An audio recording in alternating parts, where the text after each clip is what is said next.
नमस्ते भाई, math insider में आपका स्वागत है। कैसे हैं आप सब? उम्मीद करते हैं आप सब अच्छे होंगे, लगातार अपनी पढ़ाई करेंगे। दोस्तों, इस वीडियो में देखेंगे एमपी पुलिस एग्जाम के लिए प्रिज्म और पिरामिड नामक टॉपिक। इसमें ये वो क्वेश्चन कराएंगे जो दिसंबर में अभी तक पूछे गए हैं 10 दिनों के अंदर। इसलिए 10 मिनट के अंदर आपके 2 नंबर पक्के हो जाएंगे।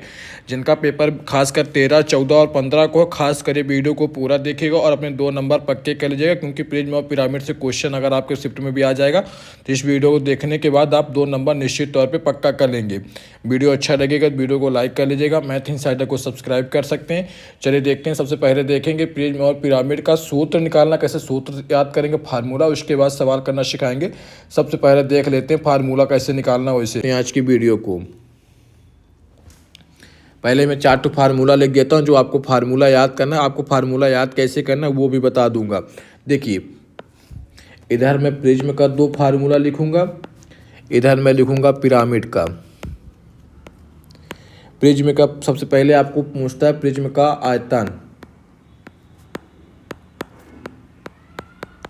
इसके लिए फार्मूला रहेगा आपका आधार का क्षेत्रफल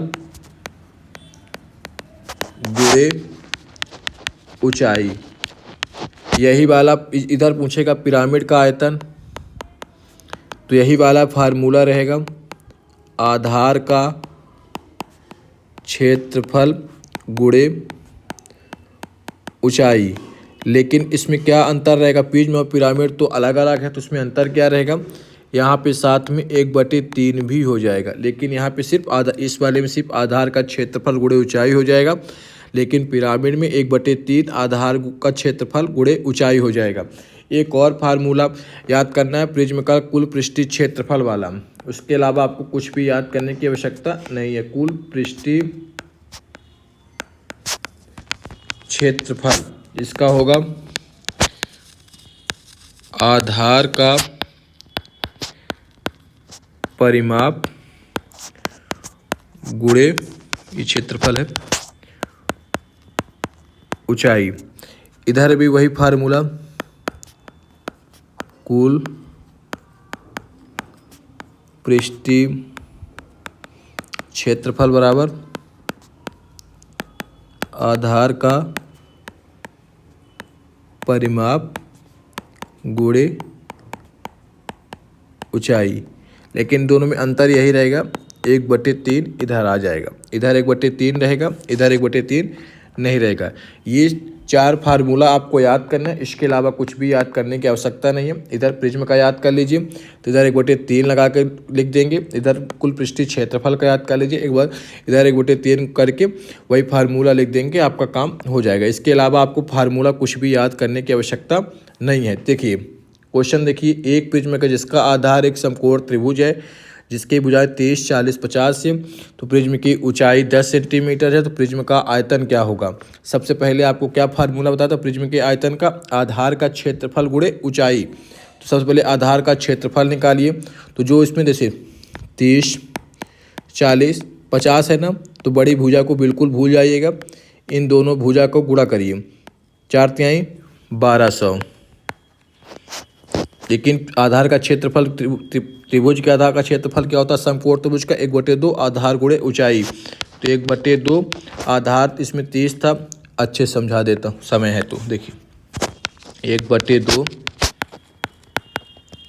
आधार गुणे ऊंचाई। पहले ये वाला फार्मूला लगाएंगे, 1/2 आधार मान लीजिए 30 को 30 लिख दीजिए, ऊंचाई मान लीजिए 40 को 40 लिख दीजिए। इन दोनों को काट दीजिए तो आ जाएगा 600। एक तो ये हो गया आपका आधार का क्षेत्रफल। अब सवाल में ऊंचाई दिया है, प्रिज्म की ऊंचाई 10 दी है, तो 10 का गुणा कर दीजिए, आंसर। पहले आपको 1/2 आधार गुणे ऊंचाई करके ये फार्मूला आपको पहले से याद होगा, तो इसको निकालेंगे। जो सबसे बड़ी भुजा रहेगी उसको छोड़ देंगे और इन दोनों भुजाओं में एक को आधार मान लेंगे, एक ऊंचाई मान लेंगे, गुणा कर देंगे, 2 का भाग कर देंगे, फिर जो ऊंचाई दी रहेगी लास्ट में प्रिज्म की उसको गुणा करके प्रिज्म का आयतन निकालना सीख गए आप लोग। अब देखिए एक अगला क्वेश्चन कि प्रिज्म का आधार का क्षेत्रफल 152 पहले से दे दिया और इसकी ऊंचाई दे दिया। तो फिर आपको जो हमने ये वाला काम किया था ना, इसमें ये वाला काम करने की आवश्यकता नहीं है, क्योंकि इसमें पहले से ही दे दिया है। तो सीधे गुणा कर दीजिए, आधार गुणे आधार का क्षेत्रफल गुणे ऊंचाई होता है, तो 152 गुणे 16 कर दीजिए, आंसर निकल के सामने। 16 दूनी 32 3, 16 पंचे 80 3, 83, 8 हो गया, 16 एकम 8, 16 एकम 16, 8 24, 2432 आंसर निकल के सामने आ जाएगा। देखिए अब देखते हैं प्रिज्म का कुल पृष्ठीय क्षेत्रफल। प्रिज्म के कुल पृष्ठीय क्षेत्रफल का हमने फार्मूला क्या बताया है। आधार का सबसे पहले परिमाप निकालेंगे, फिर ऊंचाई का गुणा कर देंगे।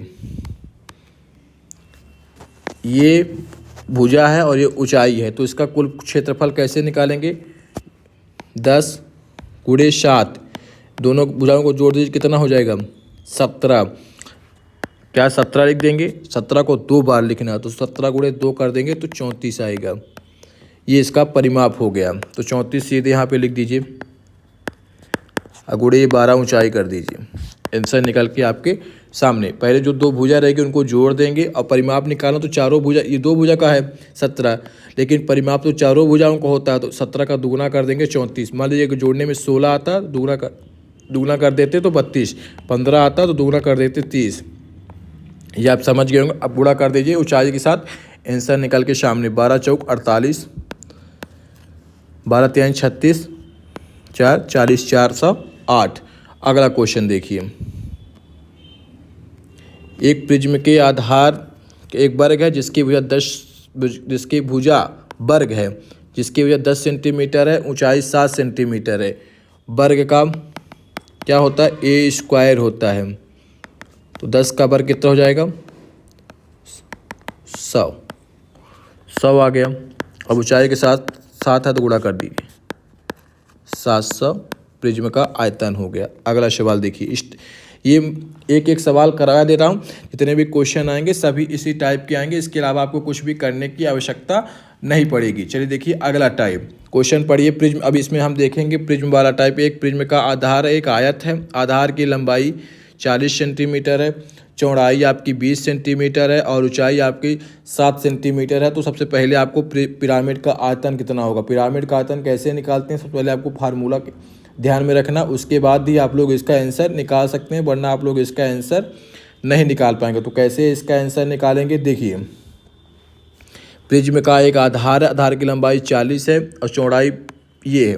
तो प्रिज्म आयत है ना, तो आयत का आधार का क्षेत्रफल यानी आयत का क्षेत्रफल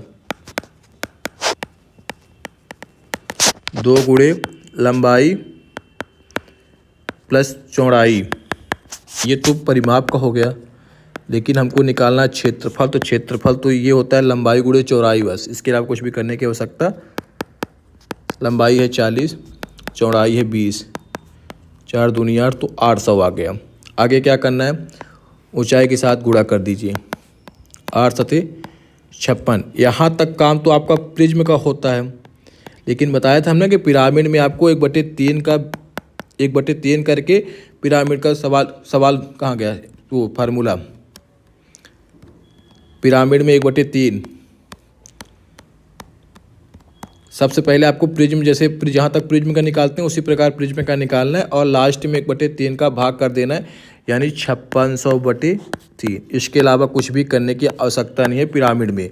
पिरामिड के सवाल को हल करने के लिए जिस प्रकार हम प्रिज्म का सवाल करते हैं वहाँ तक करना है और लास्ट में 3 का भाग दे देना, आंसर आ जाएगा आपका निकल के। अब अगला देखिए। एक पिरामिड का आधार 5 सेंटीमीटर है, भुजा वाला वर्ग है और ऊंचाई आपकी 8 है। तो पिरामिड का आयतन कितना होगा, तो भुजा 5 है तो इसका 5 का स्क्वायर कर देंगे, क्योंकि वर्ग है। कहाँ क्या वर्ग लिखा ना, ये वर्ग है, तो 25। ऊंचाई कितनी है 25, एक सेकंड, 25 ऊंचाई कितनी है 8, गुणा कर दीजिए, कितना हो जाएगा 25 चौको 100, 200। यहाँ तक तो प्रिज्म का काम हो गया, लेकिन हमें निकालना है पिरामिड, तो 3 का भाग, ऑप्शन नंबर 3। अगला सवाल देखिए। एक पिरामिड 12 सेंटीमीटर ऊंचाई है और 10 सेंटीमीटर भुजा वाले एक वर्गाकार आधार पर टिका है। तो पिरामिड का आयतन 10 सेंटीमीटर भुजा वाले वर्गाकार है, तो यानी 10 का स्क्वायर, तो 100 आ गया। अब ऊंचाई के साथ गुणा कर दीजिए, तो आ गया 1200। लेकिन यहाँ तो काम प्रिज्म का होता है, लेकिन आगे बोला पिरामिड, तो 3 का भाग,